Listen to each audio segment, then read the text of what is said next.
I think that's the worst piece of advice. I had so many coaches tell me this, and I completely disagree with this point, and I push back on them so many times.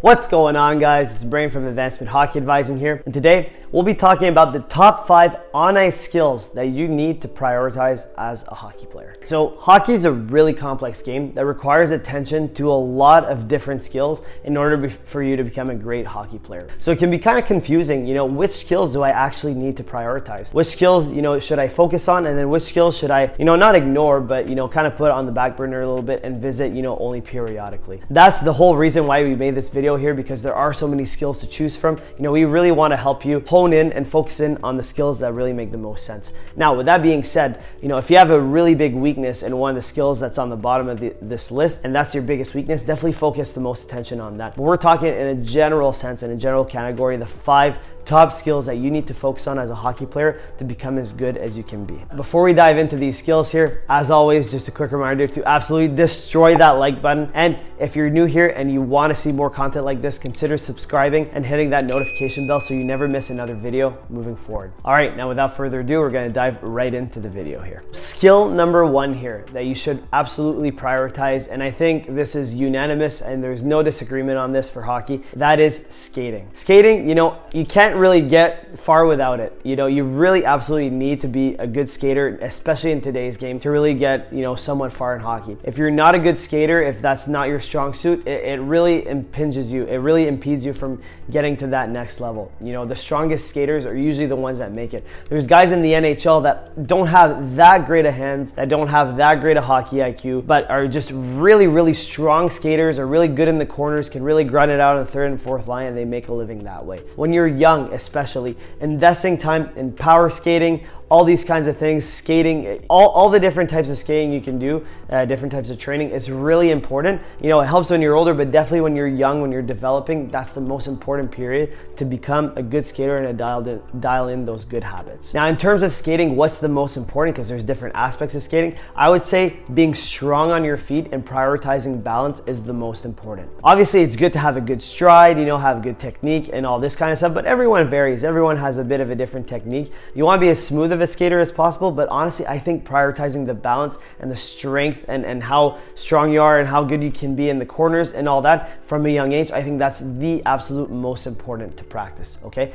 Other things then also come in, like I said, being a smooth skater, having a good stride, being quick and explosive, being good side to side, doing tight turns, crossovers, all these things, backwards skating, all that's really important, and they're going to teach you that in skating school. But you always want the underlying principle of being a strong skater, that is balance. That is the absolute most important thing you need to learn, because if you can do that, it'll make all the other skills and everything else in hockey that much easier. All right, so number 2 on my list here, and others might disagree with this one, but I think it's the second most important, and that is stick handling. For the core reason that if you're a good stick handler, it makes other skills on our list easier to do, and we'll explain why in a sec. Being a good stick handler, it just it's so vital, because if you can't handle the puck correctly, you don't have to be Patrick Kane and dangle everyone, but if you can't have at least a basic stick handle of handling the puck correctly, you can't really make nice plays. You can't really do all the different things. You're not really effective on the ice. You're just kind of skating around out there and being kind of useless, So it's really important to really dial in at least some good basic stick handling skills. I think it's so vital. And obviously, some players love all like the dangles and tricks and stuff, but what's even more important is just being able to handle the puck quickly, make a quick pass, handle the puck, make a quick move, and then make a quick play or a quick shot and all that kind of stuff. Being able to control the puck well is so important. One quick note I want to make on this too is the type of stick handling that you're going to do, that you want to train, is based on your position, right? If you're a forward, yeah, you want to do more of the dangles and all that stuff, but you also want to be able to stick handle and movement, being able to go around a D one-on-one and all these kinds of things, okay? And doing all these different moves. For a D, however, is going to be a little bit different, right? You want to be able to stick handle with your head up, coming, like retrieving the puck, make a quick stick handle, and then make a quick pass, right? It's things like that you want to do. You want to be able to receive the puck, push it, and then make a quick shot on the blue line. Those are the kinds of things that you want to do, and those are the kinds of different types of stick handling you'll be doing as a D, as a forward, and even as a goalie, it's going to be different too. How to train your stick handling ability? Well, I kind of think it as a 5-step sequence in my head. So first off, when you're first training, every kid's going to be doing this. They're going to be stick handling with their head down just to be getting the basics, okay? Once you stick handle handle with your head down. That's usually my warm up, you know, for a minute or so. Then you start progressing to stick handling with the head up. And that's definitely a big level of difficulty, that when you stick handle with your head up, there's a big gap, right? It's a lot harder. For everyone who's done this, they know it's a lot harder to stick handle with your head up and do all the moves with your head up without looking down at the puck or just looking with the periphery. Next, to be able to stick handle with your head up with movement. So not just doing it stationary, looking up, but also like moving around the ice, pretending like you're skating through, making plays and all this, and keeping your head up. That's actually quite difficult to do. If you master that, the next thing I recommend to players is to stick handle in a stationary position again, but with your eyes closed, okay? Doing this honestly doesn't seem that bad, but it's very, very difficult. And even I haven't mastered this skill. It's really, really difficult. And most players probably haven't either, but I kind of stole this from 𝗟𝗂𝗶𝗴𝗵, and it's been a game changer. If you're able to do it somewhat well with your eyes closed, honestly, like when you open your eyes and even with the head up, it seems like peanuts after. It's really easy. So this is a great progression to do. And then lastly, honestly, this is if you're a total master with your eyes closed, to be able to do it with movement. Now, when you're doing this, don't do it when other players are present. You know, ideally you have like the ice to yourself and stuff, but to stick handle, moving around, you know, somewhat slowly and all that, just being able to move around on the ice with your eyes closed. If you're able to do that, kudos to you. That means you're a master stick handler. In a nutshell, that's how you improve your stick handling. And I think stick handling is definitely the second most important skill after skating. All right, now moving on to the third most important skill here, and that is passing and pass reception. This is an underrated skill that a lot of players tend to ignore. But fun fact, this is usually the skill that you can tell what level of hockey is being played. When you go to the NHL, you notice those guys very rarely miss a pass, okay? They very rarely don't receive a pass, and it's very rarely not on the tape. Whereas when you go to lower levels, if it's older guys, but it's lower levels, you'll notice right away the passing is not on point, like in the NHL. So that's usually the telltale sign to know what level of hockey you're watching, is the passing and the pass reception. And this skill is very underrated, but it's so important, because if you can't receive a pass, if you can't give a pass, you can't really do much out there. Stick handling, I think, is still a little bit higher, because I think it's, you know, it's the foundation, you know, as to what to do when you have the puck and stuff. But after that, I think they're 2A and 2B. I think passing and pass reception is also almost equally as important, because you need to be able to do that to make plays out there. All right, so here I'm going to give you some pro tips on, you know, the key things that you need to work on with this. So the first thing is actually being able to receive a pass and give a pass, right? It's basic. But then from there, the key things you want to look at is the quickness, okay? How quick can you receive it and be able to make a play after? How quick can you make a pass? If it takes too long, you know, you're stick handling and it's just inefficient to make your pass, you're not going to be effective out there. So you want to be able to quick pass reception, quick pass dish, and that's it. If you're able to do that, it's great. You know, the one-touch passes is great, but also I'm not always a huge fan of the one-touch passes. They have their place, but oftentimes you want to just cradle the puck a little bit, like quick, half a second stop and then make it pass. Usually your pass will be more accurate when you do that. And then you want to look at the strength of your passes, right? Obviously you don't want to be throwing cannons out there all the time, but you want a nice solid crisp pass when you make it. Sometimes there is, you know, the occasional saucer pass or whatever on a 2-on-1 that can be a little bit softer and more effective, but most of the time, especially if you're a D making a pass to a forward or you're doing a breakout or anything like that, you want a nice hard and crisp pass, okay? That's the next thing you want to be looking at. Also too, you want to be practicing passing and receiving passes during movement, okay? Doing it stationary is fine, but during movement and doing flow drills and all this is the best way to really, you know, practice it during movement, because it simulates a game, right? So it's really important to do that. And last but not least, this is so ignored, but I think is so vital to learn, is to how to receive a pass properly on your backhand and how to dish a pass properly on your backhand. So many coaches say, you know, always go to the forehand, don't use your backhand. I think that's the worst piece of advice. I had so many coaches tell me this, and I completely disagree with this point, and I push back on them so many times, and sometimes they didn't like it but I always push back. I think using your backhand when you need to is so vital, and learning the skill just makes you a better hockey player. If you have the choice, obviously pass on your forehand. It makes more sense to do that, to take a half a second more to pass on your forehand if you have the time,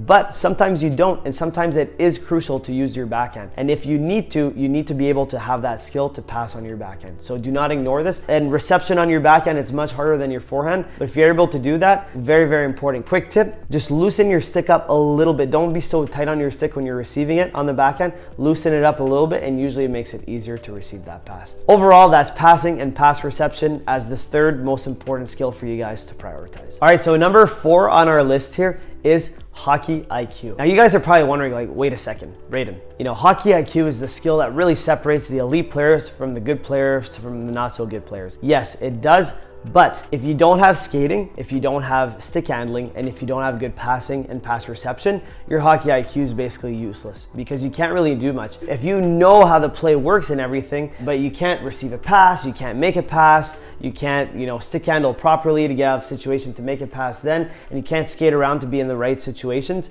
what's the point, right? You can't really do much with that hockey IQ, which is why it's number 4th on our list. That being said, it's still vitally important. This, again, is the skill that separates the great players from the good players, okay? This is really a skill you do not want to ignore, even though it's number 4 on our list, okay? It's just that the other skills do take precedence over this one. Now, as to how to improve hockey IQ, or if it can be even improved at all, I think it can. I think it's definitely a skill that can be taught. I think it's a myth that people have been spreading around that you can't teach hockey IQ. I think that's garbage. I think for sure that you can. Some players have it naturally more than others, like any other skill in hockey and in life, but you can work and reflect and really adapt yourself to catch up to these players. If not catch up, get close to them. That's it with hockey IQ. We made a complete video on it that you can click up here if you want to watch it. But in a nutshell, it's just making sure that you watch a lot of video, you watch a lot of others play, you reflect and on yourself and on plays and think of different options and all that. That's how you kind of improve it. So that is hockey IQ in a nutshell at number 4 on the skills to prioritize on the ice. All right, so moving on to our last skill here, number 5 on our list to prioritize is your shot / your finish. Some guys with great shots are gonna be like, oh my God, this is what really made me a great hockey player. Look at Ovi, look at Patrik Laine, look at 𝗟𝗏. They have great shots and they're in the NHL, and that's like a big reason why they're in there. Yes, of course. The shot's important, okay, to all the haters out there, but it's not the most important in my opinion. Although they have that, they have other skills that also allow them to play in the NHL. And I think without all the other skills, if you can't stick handle right, if you can't receive a pass, you're not gonna be shooting many pucks out there anyways, okay, in the game. So it's really important to dial in the other skills before you focus on your shot. That being said, you don't want to muffin either. And this was always the downfall in my career until I got a little bit older, was that I always had a bit of a softer shot. I had a decent finish around the net and stuff, but my shot was always a little bit softer. And it's only until later that I improved it. And I don't want you guys to do that. I don't want the shot to be something that you ignore. The other skills you definitely want to prioritize the most when you're younger,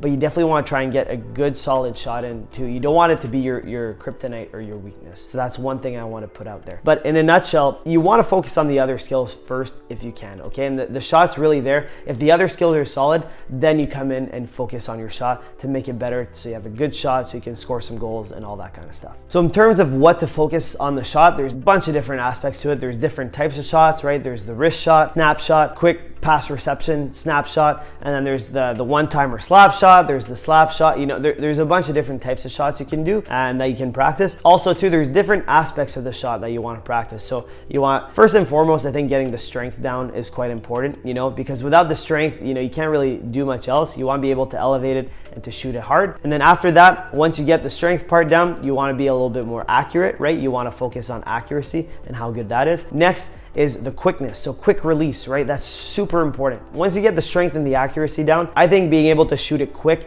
some players in the NHL, they really do well. They get it, bang, right in the net, and the goalie doesn't even have a half a second to think about it, okay? That's really what makes a really deadly shot. And then after that, there's also versatility, so all the different types of shots that we mentioned. If you're able to utilize all these different types of shots, more power to you. It makes you more versatile and can be able to shoot in more difficult situations. And then after that is deception, okay? And this is probably the hardest one to master. But once you get all the other things down, being deceptive with your shot, so looking one way and shooting the other way, and playing mind games with the goalies, that's what really makes some players great at what they do. Think of the Kucherov no move, okay? That's the kind of deception we're talking about. It's not a shot per se, but it's a move that the goalie's thinking one thing, but you're actually doing the other thing and you're faking the goalie out. And a simple move like that's working. Well, the shot could be the same thing. Even better example, Austin Matthews. When he does the pull toe drag shot, right? The goalie, it changes the angle in a way that is very deceptive, and the goalie doesn't have enough time to kind of react to that deception. And it helps that his shot's really strong, really accurate, and all this quick release and everything. But that deception really is what makes that shot lethal. Quick note here, if shooting is your weakness like it was for me, I wish I would have done this more when I was younger, but is shooting basically 100 shots minimum a day, or minimum like every time you're on the ice or whatever. If that's like 4 or 5 times a week, that's fine too.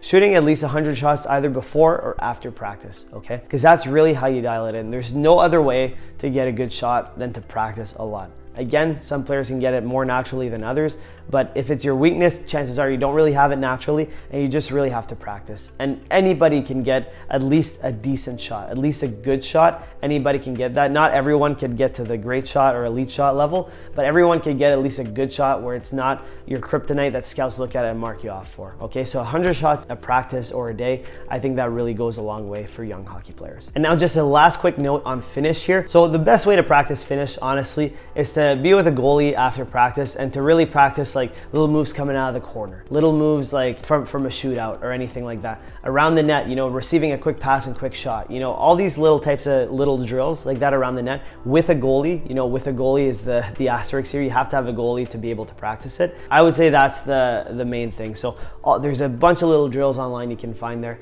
and practicing these things either before practice or after practice, that's how you improve your finish. All right, so we covered a ton of info here, but essentially it comes back to the top five skills that you need to prioritize on the ice. Okay, so number one is skating, the most important. Okay, number two is stick handling. Number three is passing and pass reception. Number four is hockey IQ, and then number five is your shot and your finish. All right, guys, that is it for the top five skills, and that's it for the video. If you guys like this video, if you want to see more content on skills specifically like this, or just more content in general, consider absolutely destroying that like button if you haven't already. It really goes a long way. And if you're new here, you want to see more stuff like this, consider hitting that subscribe button and notification bell so you never miss another video moving forward. Also too, if you have any questions, anything you want to talk to us about whatsoever, you know, feel free to drop a comment down below or send us a private email at info@ahadvising.com and we'll get back to you as soon as possible. All right, guys, that's it for the video. Thank you so much for watching. We hope you enjoyed it. We'll catch you on that next one.